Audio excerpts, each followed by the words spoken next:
ಗಾಯಕಿ ಮಂಗ್ಲಿ ಬರ್ಡೇ ಪಾರ್ಟಿಯಲ್ಲಿ ಗಾಂಜಾ ಅಮಲು. ತ್ರಿಪುರ ರೆಸಾರ್ಟ್ ಮೇಲೆ ಪೊಲೀಸರ ದಾಳಿ. 48 ಮಂದಿಗೆ ಟೆಸ್ಟ್, 8 ಜನರಿಗೆ ಪಾಸಿಟಿವ್, ಓರ್ವ ಅರೆಸ್ಟ್.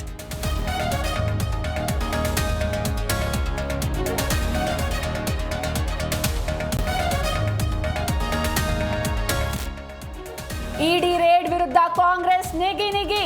ಇವರಿಗೆ ಕೇಂದ್ರ ಹಗರಣಗಳು ಕಾಣಲ್ಲ ಎಂದು ತಂಗಡಗಿ ತಕರಾರು. ಇದು ರಾಜಕೀಯ ದುರುದ್ದೇಶ ಎಂದು ಸಿಎಂ ಕಿಡಿ.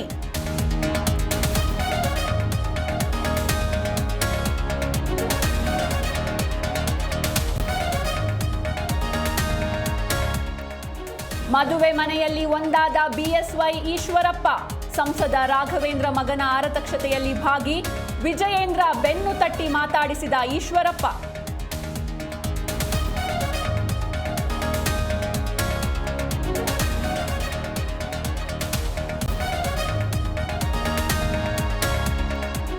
ಕಾಲ್ತುಳಿತದಲ್ಲಿ ಮೃತಪಟ್ಟ ಕುಟುಂಬಗಳಿಗೆ ಚೆಕ್. 4 ಜನ ಮೃತ ಕುಟುಂಬಗಳಿಗೆ ಚೆಕ್ ವಿತರಣೆ.